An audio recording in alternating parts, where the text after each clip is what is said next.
today is Wednesday, and on Wednesdays we are joined by the good lady of Talking Point herself. And of course, I am speaking about the former Minister of Finance and legal scholar / author extraordinaire, Mrs. Karen Nurse-Shera. Good morning, Karen. Good morning, Sean. I see one seat empty, but I'll get over it. Well, I mean, you did say last week, right, that you're not able to see the look on the expression on Keaton's face, so he needs to go. My God. So Sean, you're too wicked. Anyway, time is a-going. Time is a-going. So we were speaking about the show, and you pointed out something with regards to crime that I personally haven't heard much talk, although it does not necessarily surprise me. And we know to some extent it's true, because we know that we are a transshipment point for drugs. We might also potentially be, the question has been put up in the air on Talking Point, are we a transshipment point for guns? And of course, these things, they're not locally controlled.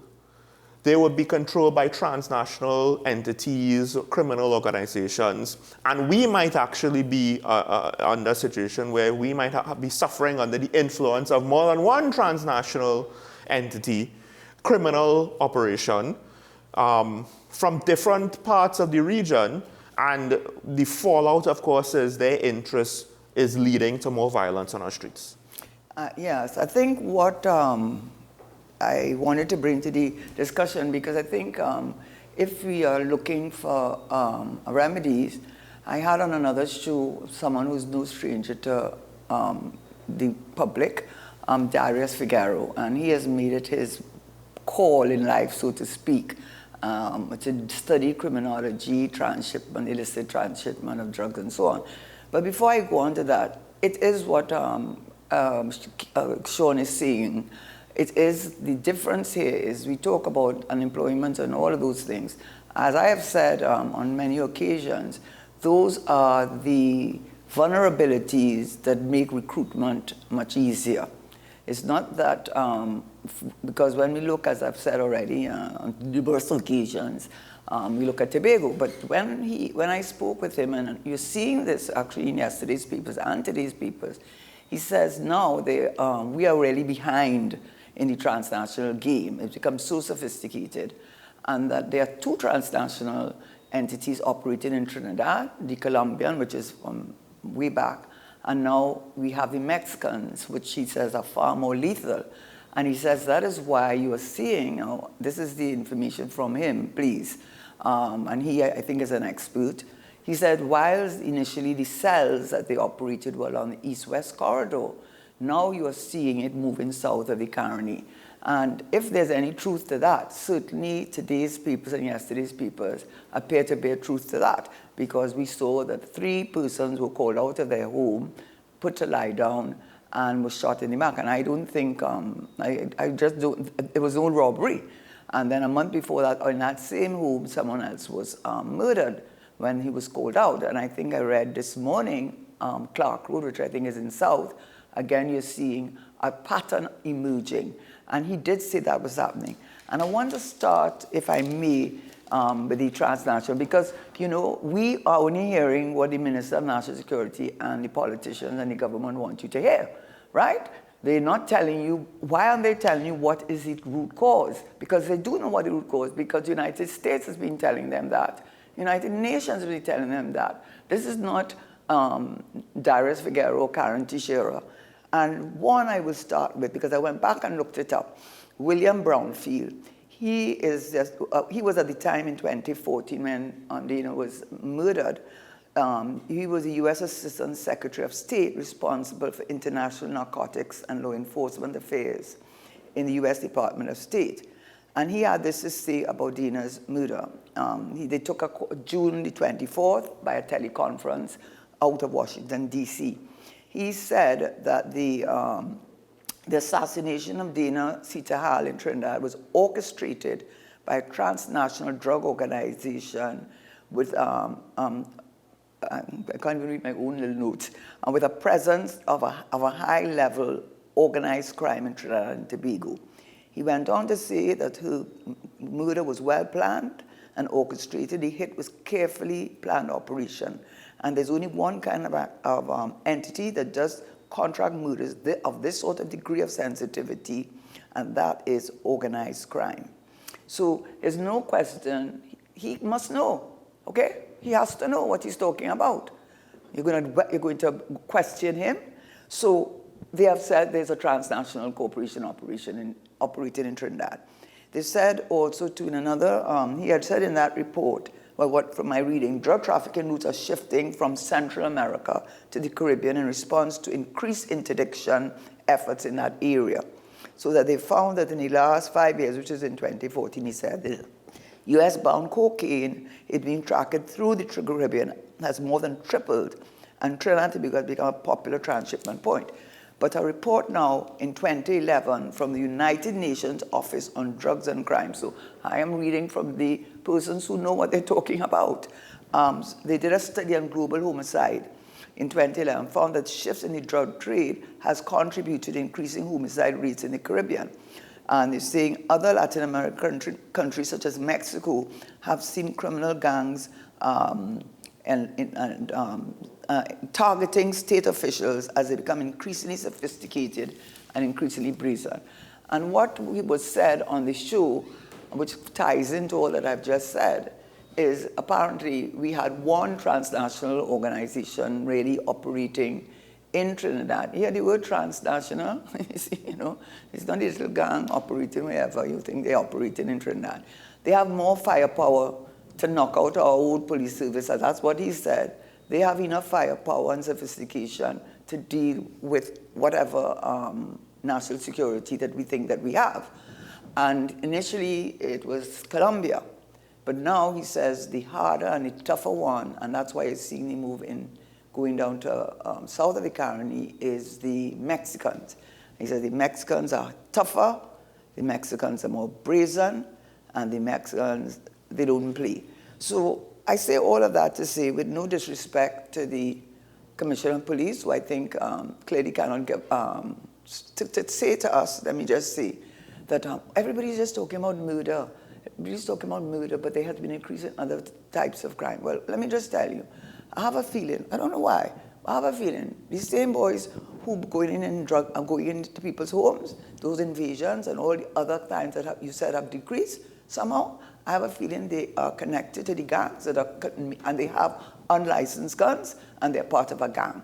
So to tell me people maybe not reporting, that might be one of the issues, because I didn't even know, I have to say this, Sean, when I was trying to do my research to find out how many murders to date as compared to last year, which was the highest we ever had.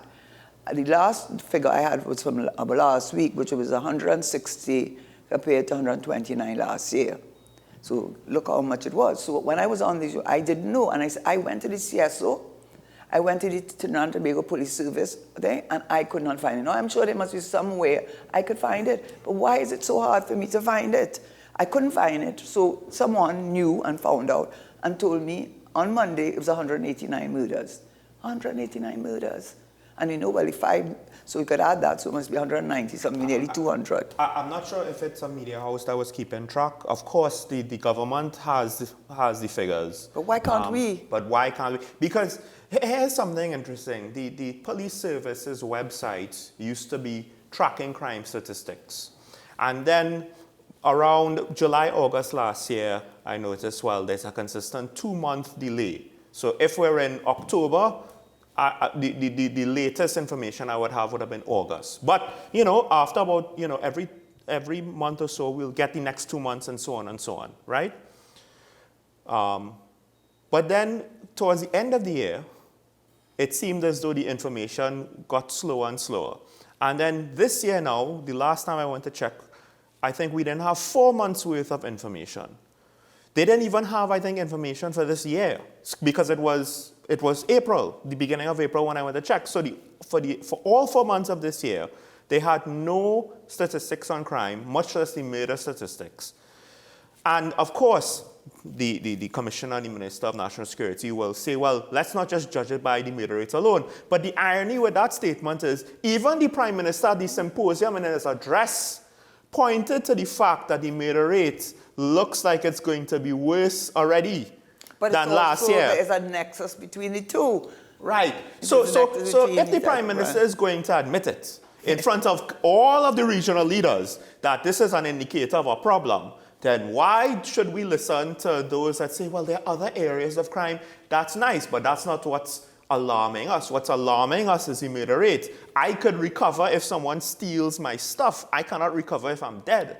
Yeah, but the other thing to it is, I have a feeling if they were able to capture or convict or to arrest the persons who are doing the murders, I have a feeling you will also be dealing with the other lesser crimes, because it's those same persons that are involved. So telling me it's also reporting levels. I went to the CSO to look at what their data was, and it also had a lag. I mean, if I didn't find it, let me just see. I respect the CSO, I respect their commitment and so on, but it should be user-friendly. And if I put in murder rate in Trinidad from April 2023, and then they say crime statistics, I should just see it. But I could not find that data. No, it must be there, but I didn't see it, and I shouldn't have to be searching so hard. But what I did notice was that the level of number of murders or crimes committed versus the number of interdictions solving versus the conviction level, it was so low that it is very worrying that our system is simply not able to deal with it, and continuously telling people about this is a health crisis. Give me a break. If I went to a doctor and he couldn't diagnose what is the cause of my symptoms, he should stop practicing. There's doctors who practice like internal medicine. You go to an internist, and internist tells you these symptoms, he roots out this one, and tells you what it is, and he sends you to the right specialist. So unless you know what is the cause, how are you going to solve the crime? So stop telling me what are the effects and the symptoms. Like me going and telling him, I have a fever. Okay, my fever is 110. Okay, you're telling me that I have a bad headache. Okay, but that gets me better? No. You cannot give me a remedy unless you know what the cause is. And the United Nations and the United States are telling you that there are two transnational corporations operating in this country, and there is no way with their level of sophistication, their level of reach, their level of arms, there is no way, in my respectful opinion, that what we call, with no disrespect to our police service, no disrespect, can ever come up and be able to fight that. Yeah, well, I'll expand more on that point, but I just want to go back to something you said with regards to the lack of detection of the murder rates, right? I actually think that, well, think about it. What is the highest profile crime? Murder. Where's the detection low? Murder. Even if home invasions and robberies and carjackings have good conviction rates, criminals are going to see the low murder detection rate and conviction rate, and they're going to say the police can't do their job. They probably won't be able to get me, so let me go and commit a crime. It's the highest profile crime, and it exposes the deficiencies, and it encourages people to say, if they could get away with murder, I could get away with robbing somebody. Why not? It's not only that. I'm pretty certain that the persons who are committing murders with the unlicensed guns, and you can see that it is not a domestic-related case. I'm pretty certain they're not only committing murders because they have to live, right? So one thing I have to say, in fairness to the Commissioner of Police, there has been a significant increase in up to this morning. I understand 7 police officers have been charged, I think, with corruption. It might have been even more. No, before there were others, and then this morning they said 7 more. Okay, yes. 7 more. So and in other words, when they get the money from whatever thing, they're saying that the money goes missing, right? And 7 more. So to her credit, I would just want to say that whilst I know that you are not able to fight the crime, with all due respect, our police service cannot fight two transnational corporations in a small little country like ours. Let's be real, and you have to wonder why the politicians talk about everything else, about, oh, they're not educated, oh, they're not this. Why don't you talk about what is the real cause of the crime? Why don't you talk about what every United States is telling you? And United Nations. Why don't you talk about that? Because you cannot, for some reason, deal with it. And the only answer, in my respectful opinion, we have lost sovereignty and we have lost autonomy, because who is controlling this country are those persons who have us living in fear every single day. So if you want to take this argument of this theoretical autonomy and sovereignty in relation to a situation that has been going over 20 years, and which the police service of every administration has been unable to solve, it's time to wake up and smell the coffee, take your head out of the sand, and understand you will need something more powerful than our local police service to deal with it, and it's in my view, the Americans. Folks, just to confirm that might be the point, question. it might sound as though, you know, Karen, how can you say that our police force will be outgunned by some criminal enterprise? Well, the Caribbean firearms study that was done by Impacts and the Small Arms Survey, they more or less released yesterday a study done that showed that not only were weapons being converted to be fully automatic, therefore potentially more lethal, but there was also a situation where they were using parts, including 3D printed parts, to make untraceable firearms. Guns that are made by manufacturers will have serial numbers, there would be ways to track them, there would be a certain amount of history, just like a car, just like a home, any sort of asset. But when you're basically just cobbling together firearms, now it adds another dimension of difficulty to track.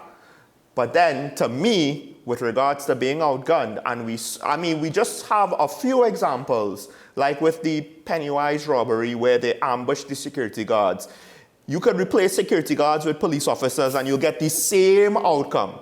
Because to be that brazen, society is usually protected by the fact that no one is going to be that brazen to just shoot up a vehicle like that in broad daylight. But in TNT, it happened once, it can happen again. No, this is the point they're making. And that's why I found it very telling that the United States came out and made a statement about, because what they are saying now, the Mexican transnational, they are not only dealing with narcotics. He said everything has to be cash, so that's where the money laundering plays a part.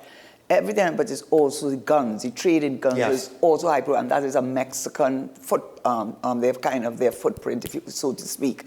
And for the United States to come out and make a statement which is potentially very embarrassing to Trinidad and Tobago, I don't think they would do that so easily. And for our response to that is to tell them, well, stop sending them. How about, an ounce of prevention is worth a pound of cure? How about you putting back a maritime wall in place? How about you taking the Air Guard? The Air Guard, the three most senior officers resigned about 2 or 3 days ago. Besides that, within 3 years, 20 of them went. That to give you the aerial control. How about that? How about the radar system? How about the helicopters? How about the DNA? How about the ballistic thing? How about all of those things that you're not doing? And the Americans are so frustrated with Trinidad, I believe, that they came out and said, how about all the containers that have been coming in and out for months? Months, no CCTV camera.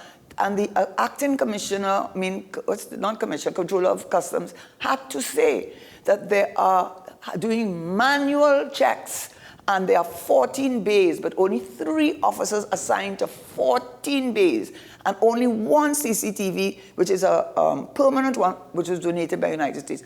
How about all those containers coming in and not being checked? Huh? You don't think that? You don't think you are making track for Gucci to run? Finance Minister said 20% is being checked, which is just 20%. So 80%. It's just going straight through. Making track for Gucci to run. That's what it is. Folks, we have to take a break, but there's so much more to add to what Karen said. We have another topic to go. I'll just like to say, look, what's our response? Well, we're going to blame the U.S. gun manufacturers, which you could do that, but once all of our ducks are lined up in a correct row, which I don't think it is, but more importantly, Karen, don't worry, we're going to ban assault weapons, which from what I understand were already illegal anyway. but we're going to ban them again because we're going to make the illegal weapons more illegal. Because we wanted to somehow that's going to stop it, you know. That's going to stop it. We're going to make the things that we can't detect, the crimes that we can't stop, we're going to make them more of a crime. We still can't stop it. Somehow it's going to work. Folks, let's take a break. When we come back,